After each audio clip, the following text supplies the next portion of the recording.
Hi, hi. We're going to review the advanced pairing feature in the Learning Lab app. For recap, what you see here is an automatic pairing page. And you typically click on Pair Next Session, and the app will automatically find the best pairing between all of the students. However, sometimes you might have special requirements, like maybe you have a class of all beginners where nobody has learned any lesson yet, but you still want to pair up students, so the app doesn't know how to pair them. Or let's say you want to pair students in groups of 3 instead of just in groups of 2. Or maybe you have a lot of couples and you want to make sure the couples stay together because it's important for their date night to be successful. There are many reasons why you might want to have a pairing differently from an intelligent default, and that's where the advanced pairing feature comes in. So in order to get there, I'm going to go back. I'm going to go to another course. And we can go to sessions, and in sessions, we can create a new session. And there's now this radio button choice. We can choose a classical automatic pairing approach, or you can use the power mode for advanced control. I'll tell you, it'll be a little bit confusing up front. However, it's really powerful. It'll give you a lot of information very quickly and lets you do things very quickly once you understand how it works. So here's our advanced pairing mode. I'm going to walk you through what you see on the screen. At the top row where you see level novice, level 2, flex level lessons, these are your levels, and 1, 2, 3, 4 represents the lessons you have. Because of base constraints, we can't show the whole level name, but if you click on any one of them, it'll tell you what the actual lesson is. Then our rows are the students, and notice the students are actually sorted by how advanced they are. So you know the most advanced student is in the top, the least advanced student is at the bottom. And you can use a rule of thumb. If you pair the top student with a student that's just around the fold, you're going to get good pairings. That way you make sure you make use of the students that already know things and the students that still have to learn things at the bottom. And actually, I was jumping here in a little bit. You see these A circles. This means that the students are in group A. And if I want to create a new group, I can, at the bottom, select the group B chip, and then anyone I'm going to select is going to be in the new group. And we can create a third group, and we can pair C students. And there's something really interesting. First, you selected the lesson by implicitly because you're in that column. And you might wonder who is the learner and the mentor. There's some intelligent defaults, like the app knows that in this case I am Thomas, knows the lesson, so I'm the mentor. And in this group B, it also knows that Beth is a person who knows the lesson. And so this lets you pair people very quickly, and notice we have how every time we select a student, the row goes a little darker to let you know this is dealt with. So we have only one bright row left for Beth 3. And as a teacher, I can handle an extra student. So I'm going to select group A in the chip at the bottom. And I'm going to add Beth into our group. And as you can see, now we have 3 students. And this is a new thing that the app hasn't supported before. You can have groups of 3 or more students now. Now, at this point, if you were to look in a student's app, you're going to see their pairing screen. And let's skip over there for a moment.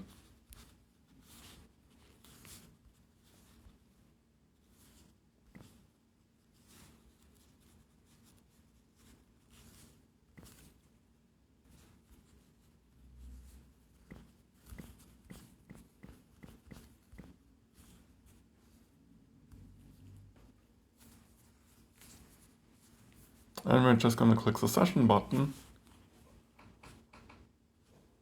and go into the session. And we're looking at this from a leader's perspective. And we find out our mentor is Beth 4. We see the profile image. We can look up information about the session.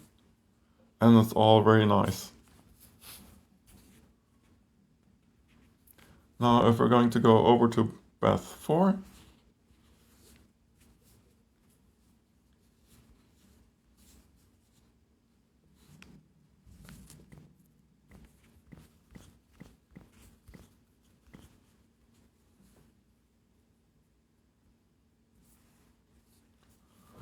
we're going to see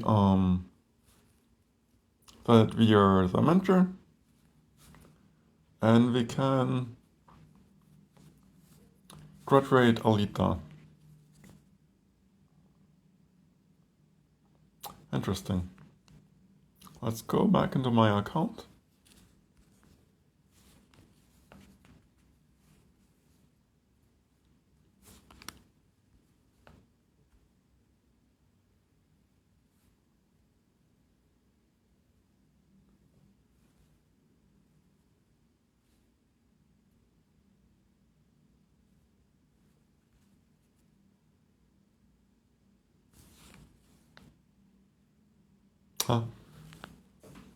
I tripped myself up a little bit. What you can see here, green, like these bright green means that someone has graduated that lesson. And the dark green means that someone has just practiced them. They're not ready to graduate people yet. So let's switch things up a little bit.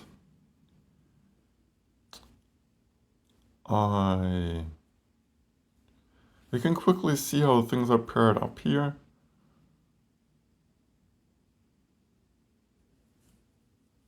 And for group C, let's say, we're going to switch them over to this configuration. And now we have someone who has actually clearly learned it.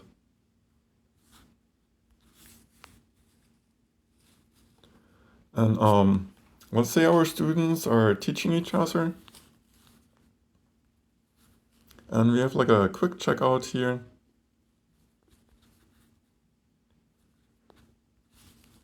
We can just graduate the student, graduate the student. Complete group means that the pairing has finished. And this is important for keeping track of how much a student has taught and learned. So if I'm going to hit complete group, notice how the colors in the student row changed. The more you teach, the more you become green. The more you learn, the more you become red.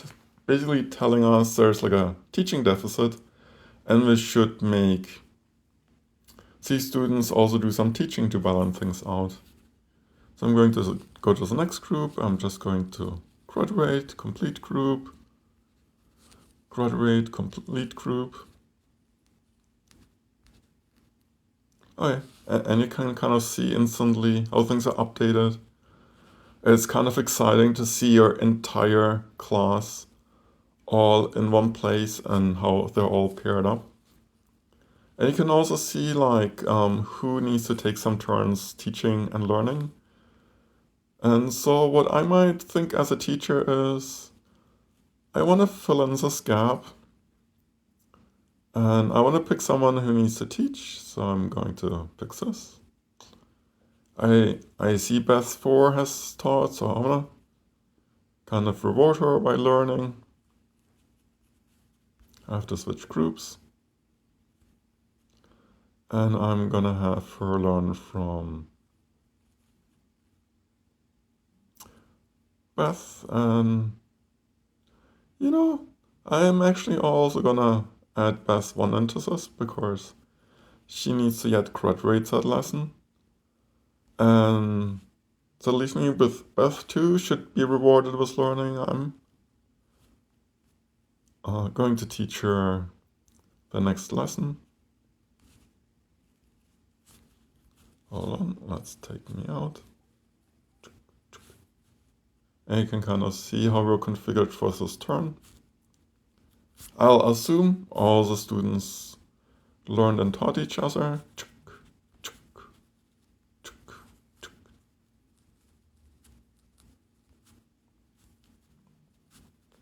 And you can kind of see how powerful this is. If we had to go manually through all the screens and look at the lesson, graduate students, this would have taken a lot of time.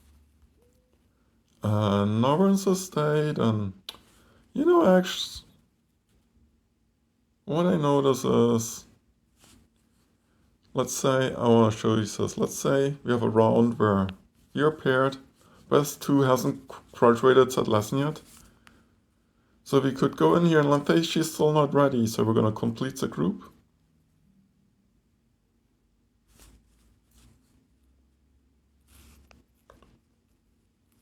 Hold on.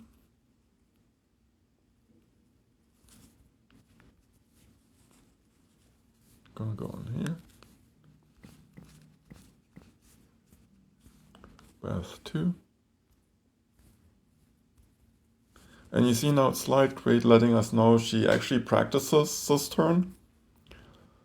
And sometimes people don't graduate, and so you don't always stress them and have them repeat the same lessons the entire class, but give them the option to move on.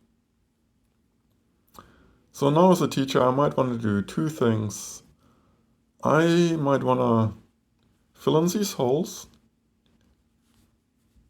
So first I'm going to close this group. Then I'm going to, I want Beth 4 to finally graduate this. And I see Beth 3 really needs to do some teaching to balance things out. Then I see another gap here. So I'm going to let Beth 1 and Beth 5 work on this together. And I want to get someone else to have that final lesson. So I'm going to do this. And as you see, like Alita is left out, and you know, the best thing for her is to just join my group. And then let's go through quickly graduating. And remember, like, your mentors can also do the graduation. But I would have to switch a lot of accounts if I wanted to fully simulate that.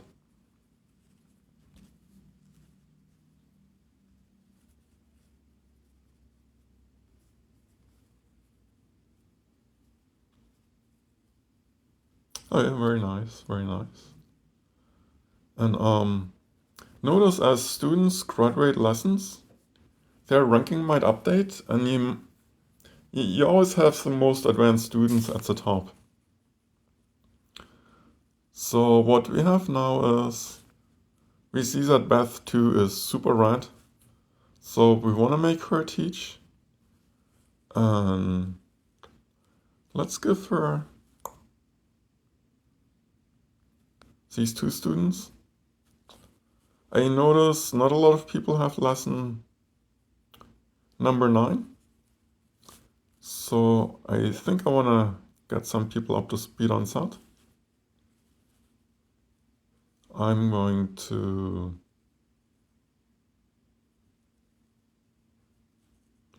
let's see, I'm going to take Beth 5 because she's pretty solid, she's ready to move on. And I see Beth 1 and Beth 4 haven't been paired yet, and yikes, there's no good pairing, so I have to change something. So I'm gonna switch to teaching Beth 1 instead. And then the third group can be best 5 and 4. And let's assume they taught each other, quickly quadrate them.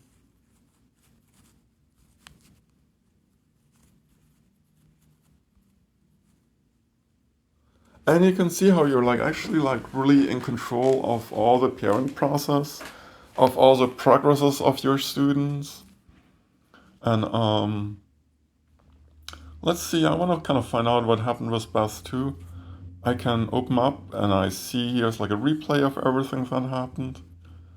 If I'm working directly with her, I can open up her clipboard to, take a look through things. And, I remember that intro to spotting, I see there's a partial completion.